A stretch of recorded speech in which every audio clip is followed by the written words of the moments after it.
Yes, comrades, good morning and how are you? Muli bwanji enaso mwaswera bwanji kapita mwaswera bwanji. Choyamba nthokoze kwambiri anzathu ku diaspora amene mabwera kuzapereka vote yanu pa 16 September. It's not very easy, ntchito zakunja timaziziwa. Ni ntchito zokuti ukamasanzika pamakhala ma challenges ambiri. Koma ngati mwalimba mtima kuti tipite ku Malawi tikavote, you are most welcome. Nthawi ilipo panopa ndoti tithandizane ya Malawi wina ndi zache. Si nthawi yokuti ya munthu mmodzi athamange yekha pa ground ayi. Ife kuno tapanga campaign koma inuyo mwatani munalembesa ndipo pabwera kuzavota, which is very good. That's what we call patriotism. Kuchoka kunjaku kuononga ndalama zambirimbiri kuzavotera munthu amene mukufuna ku Malawi kunoko. This is what we call nationalism politics. Zinthu zabwino nditi zoti kumafera zinthu ziko lanu, true patriots, comrades ndamene timene kuti kumaziona kuti ndipite ku Malawi ndikavote. Kuno ndi kwanu basi olomwe kakhale diaspora zaka zambirimbiri, koma ngati makolo anu ali kunoko kana mwalira anayikidwa ku Malawi kuno, you are a Malawian. So mukamabwera kunoko kuzapereka vote timakulandirani kwambiri. Palibe wanzeru ku Malawi konse kuno, paziko lonse lapansi palibe wanzeru, koma nzeru zimaoneka siku lovota. Tikavota bwino ndiyo kuti dziko limene lero muli anthu anzeru, tikavota molakwika ndiyo kuti dziko lathu limakhala mulibe anthu anzeru. So comrades Malawians, you are welcome to your home Malawi. Ku Malawi kunoko ndi kwanu ndithu, bwerani tithandizane tizapereke vote. Campaign tinapanga kale, kubwera kwanuko mwalimbaso mtima chifukwa takupangani campaign yabwino kunoko kuti hayi ife kunoko tapanga campaign. Komanso msogolero mwe mungazampase vote takuunikirani ngididaiso kabambe tisabisiranenso apo yayi. So you are welcome to Malawi. Lero limwina ndikambeponso chinthu china chomwe ambiri mwina simuchiona koma ndikuona ngati chanzeru kwambiri. Comrades Malawians, we have been having ma-activists ku Malawi kunoko. Takati ndi ma-activists nthawi yayitali kwambiri.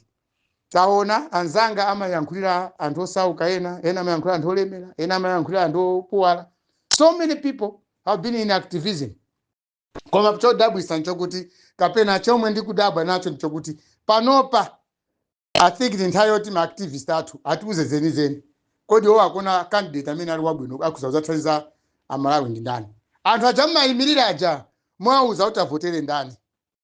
Panopa tafika pano nzawu activism ndikona ngati panopa zatha.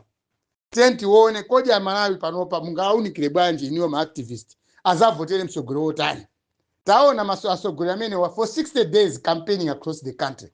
Ngakhale alephera kuyenda sanafike kutali, koma tikuona ndi makandidate akuyankhula akumapanga campaign masiku osirizira awawa. 60 days ya campaign. Taona amene anthu akuyankhula asogolero amene wawa. Kodi ma activist aku Malawi mukona ndani amene angatithandize? Mukona kwanu, because you are representing the people. Don't misguide the people. Tauzeni chilungamo. Ineyo ndinanena kale poyera kuti I'm supporting Daiso Kabambe. Ndinayamba kusupporta SKC ali wa moyo. Aponi nitaona kuti pa Toast Alliance agreement inasokonekera Saros Chilima Mamusala anzatha MCP. I started campaigning for Chakwera, for Chilima candidacy or presidency pa 2025. Akakhala wa moyo panopa Chilima bwe tikupangira campaign. Kwa mwachisomo cha Mulungu tinapeza Daiso Kabambe. Kufa kwa Saros Chilima kunabwera Kabambe ku UTM amene tikumpitiza kupanga campaign. So I've been very transparent in my campaign. So iniwo anzanga ma activist ku Malawi ndikupe mphani chonde tenta unikirani bwino kodi msogolero amene angasinthe Malawi ndi ndani? Sho kumangopita ku ma street mwamacha nthawi yayitali mwapanga ma press conference ambirimbiri ma activist ku Malawi. Kodi panopa Malawi mwaunikira motani? Anthu ambiri amakusatira. I'm not blaming you, koma mungochiganizira masiku awawa. You need to endorse somebody. Pazifukwa zenizeni osangopanga endorse chikwa mwina anthu akumachulwa ku Maralezi. Kodi pafundo zimene zikudindidwazi tikasankha msogoleri wina ndi ndani amene mkona kuti akhuza zakwanirisa zomwe Malawi tikufuna makamaka kayendetsedwe kachuma. Chonde ma activist anzanga, chonde tauzeni anthu Malawi choona chacho. This is not easy. Tikangomisa pamene papa anthu tikauza zinthu zolakwika dziko lathu likagwira uchimphombo. Lili kuchimphombo kale koma lipitirizabe kupita uchimphombo. So comrades Malawians, ngati muli pafupi ndi ma activist auzeni afuseni bwino kodi pa makandidate amene tikona kuthamangawo ma presidential candidate ndi ndani amene ali bwino, yemwe akakhala mpando sizapita ku street, yemwe Amalawi akuzaza kukhutira naye pafundo zimene azayendesera boma. This is the time. This is no time of complaining. Kuti aikwa kuti kupanga zakuti iya nthawi iyi o chipani cha MCP ora chakwera nzeru zaathera nawo sali pa zero. Pano paliyense candidate kandi achakwera kandi achilima. I mean kandi sorry to say this, sorry not chilima, for DK Joyce Banda atupele Muruzi apita Mtarika ali pa zero. Palibe chipani cha chikuru panopa. Chipani cha chikuru tizachiona pa 16 September. Basi panopa sana mizani ya this is a bigger party. Ochita panga campaign. Ayi. Campaign time yoti muntu mapanga campaign kugulisa fundo zako zabwino. So kadumba makandidate osewa amene wagulisa fundo zabwino ndi ndani. This is my point. Amene wagulisa fundo zabwino ndi ndani. Amene mwina ali ndi timu akoneka kuti ali ndi timu yabwino ka urani metu yabwino ndi ndani. So come, let's think over that anzanga ma activists. Number 3. Number 3, tikambabe nditu zokuzana ndi zina kuzipani kwina zomwe zikupangika. Zoti mwina siti mafuna tizikambe koma tukamba. Zimene zikuchitika maka ku MCP. Ngati zizoona kuti MCP amafuna apange chipongwe zipani zina. I think that's very wrong.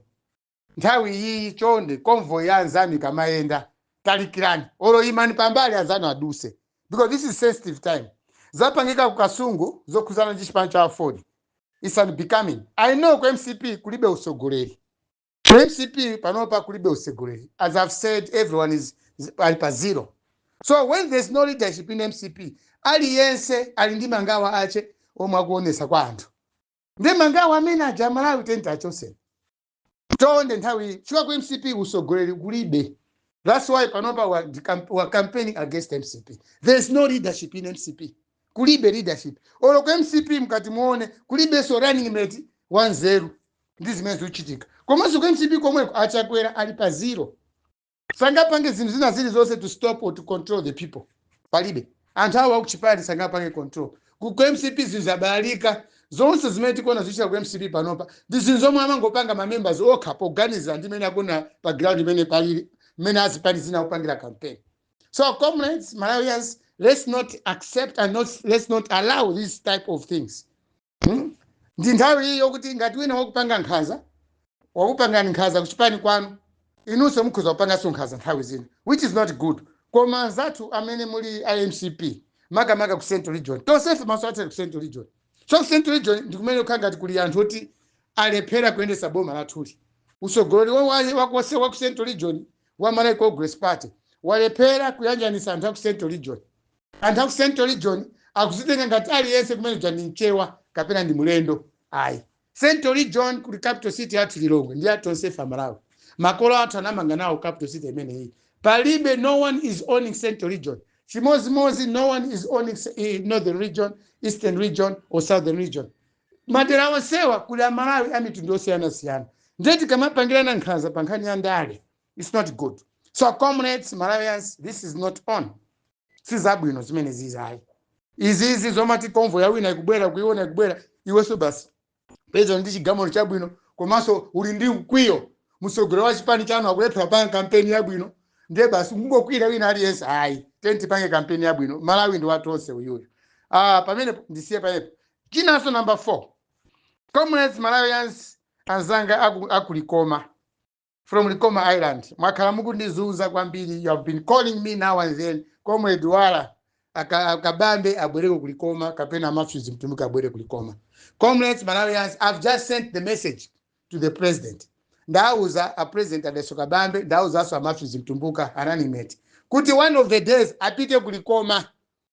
Azakuonena anthu kulikoma. Ngakhale kulibe candidate kapena kuli candidate komabe kulikoma mu manifesto ya UTM. Kuti zinzabwino kwambiri zomwe chipani cha UTM chifuna chipange pa usogolero Adeso Kabambe. Therefore anthu kulikoma uthenga ndatumiza kwa president kuti apite kulikoma akaonekereko azakuuzeni fundo zomwe adinda zokuzana ndi Likoma Island. Tinazionera kale pa TV ma video awo amene anachita record yomwe kutambasula manifesto yawo. Therefore mwina ndiku nthawi ikachepekera nthawi komabe tikukhulupirira kuti one of the days either Dr. Mtumbuka or the president himself akhoza kubwera kulikoma azakuonani kapena akulu ena chipani cha UTM akhoza kubwera kulikoma kuzakuonani kuti akuunikireni fundo zimene zilipo zomwe zili ku manifesto ya UTM kulikoma. So anthu akulikoma, don't worry, ineyo ndatenga uthengawo ndakapita kwa president. Inde ndilibe udindo waukulu, ndilibe udindo wina wonse kuitemo, koma mmene mwandikhulupirira kuti ndauza president, a president ndauza ndi running mate awo kuti kulikoma ayenda kuti akaonekeko. Mwanena kuti pali stima yomwe imayenda pakati pali Koma ndi Nkhatabe, it's only 4 hours. Mota president akhoza kukachiza pali Koma, siku lomwelo akhoza kubwera kuno kuchani, kubwera kuntunda ku Nkhatabe, which is very good. So comrades, Malawians, about anthu akulikoma ndauza president, ndauza kuchipani, komanso secretary general ndauzanso kuti ayi pezani mpata masiku asalawa, siku limodzi kupite candidate, kupite a president Adesu Kabambi kapena kupite ya Mtumbuka. Zikavuta apo ndizane naso kuti ayizavuta. Chwa panopa program itaiti, a president akufunika ku Central Region, a president akufunika ku Eastern Region, a president akufunikanso kuti ku Southern Region. Kuli konse panopa akabambe akufunika. Koma TSS nditu ISS mwina apanga squeeze program yawo kuti akaonekere madera amene wo kulikoma kumene anthu ambiri mukunena. So comrades, Malawians, this is what I can share with you today. Good morning.